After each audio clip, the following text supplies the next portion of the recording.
Hey, thanks for joining me again at Hardcore Sustainable, and today I'm going to be racking some of this wine that I have. It's been sitting, some of it has been sitting in my root cellar, just settling, and then some of it has been out here covered in cloth just to keep it protected from light. It's been probably a month and a half or so that I have done anything with any of this wine, and it's had a chance to settle out, and now it's time for the second racking for this and the first racking for this, and it's taking the wine off of the sediment that's gathered. I haven't added any kind of clarifier to it yet, but this is just the second racking for most of it. I think I didn't have a second racking on my notes for this Concord type wine, but I'm pretty sure that I've already racked it once because it just doesn't have a whole lot of sediment in it, and if it had just been straight from my pressing, it would have a lot more sediment now. It's good to always keep accurate records of everything that you do when you're making wine, because you never know, in the future, if you want to reference what you did. And also, like, now it's not very helpful to know that I haven't racked this once before, because then I'm thinking that I'm on my first racking and I'm actually on the second. When I sanitize my wine equipment, I use this one-step stuff, and it's pretty easy. You don't have to rinse it, and you just mix it up like a tablespoon with a gallon of water, and then you wash all your stuff with it. I don't think it's chlorine-based in any way, so it's not toxic, and I can just dump it down the drain. It won't be a problem for my wastewater system.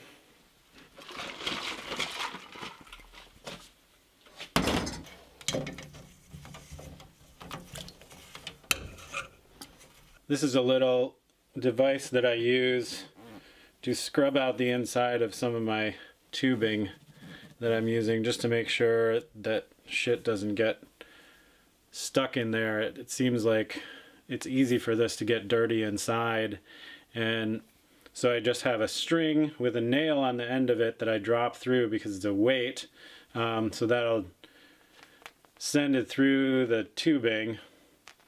And you just give it sort of some slack, and it kind of makes its way down through the tubing. You can even, once you get it going, you can swing it and it'll pull it through there, hopefully.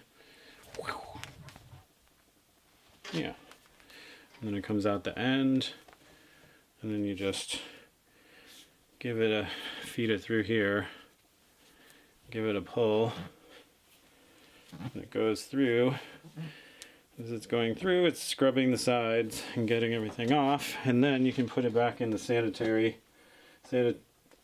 solution.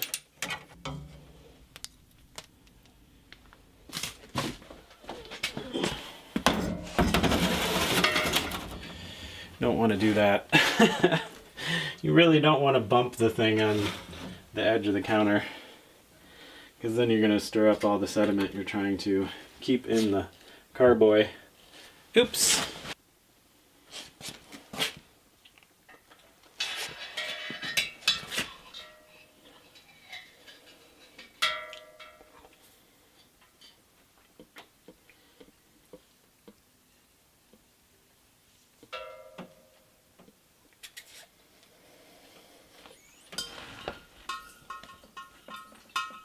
One thing that I'm going to do while I'm siphoning this off into the next carboy, I'm going to mix up some potassium metabisulfite and add it to this carboy, and if I add it early enough, it'll get pretty well mixed up.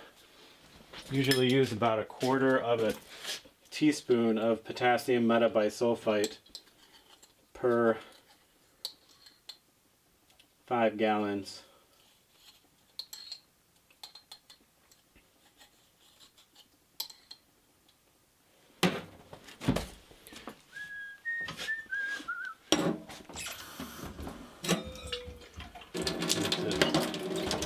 Dissolve it in a little bit of water.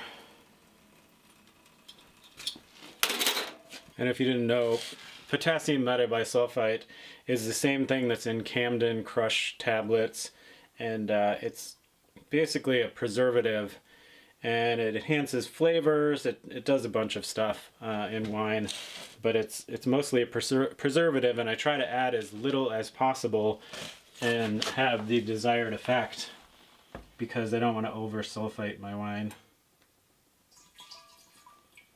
And just pour it in there. I'm kind of curious to see if there will be tartrate crystals on the bottom of this. There should be some. Usually this Concord wine, I find it has a lot of the tartaric acid in it that will precipitate out into these crystals, and they're just these purple kind of little stone-like things, almost like rock-like things, but they make these crazy clusters. I think a lot of what's left in here that's sediment is just yeast, though.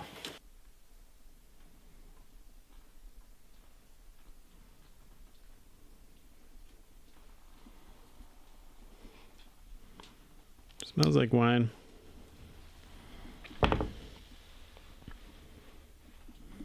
This is how I usually keep track of all that I've done on a wine, with this little clipboard thing that I just fit over the carboy so I know which kind of wine it is and all about what I've done.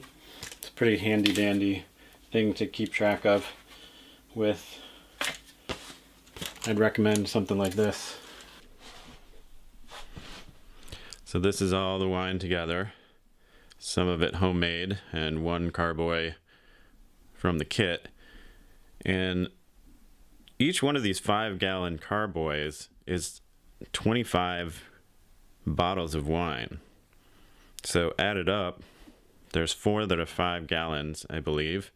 So that's 100 bottles of wine, plus this other one that I think is about 7. So that's another 35 bottles. That's a lot of wine, but I suppose I could use more. I mean, I probably won't drink that much in a year, but some of this wine I'm gonna bottle and it's gonna be sitting around for like 3 years or so. So I'm kind of planning for the future. And I think one of the next steps is gonna be oaking, so I'll have to add some oak chips to some of this wine and get that oaky flavor for the ones that are the dry, full-bodied red wines. Well, Banjo and I have been traveling and visiting family for the holidays, but I've got a good backlog of footage and stuff from Dancing Rabbit to make into videos, so we'll see that pretty soon. Subscribe to my channel and give this video a thumbs up and share it with your friends. I'll see you next time.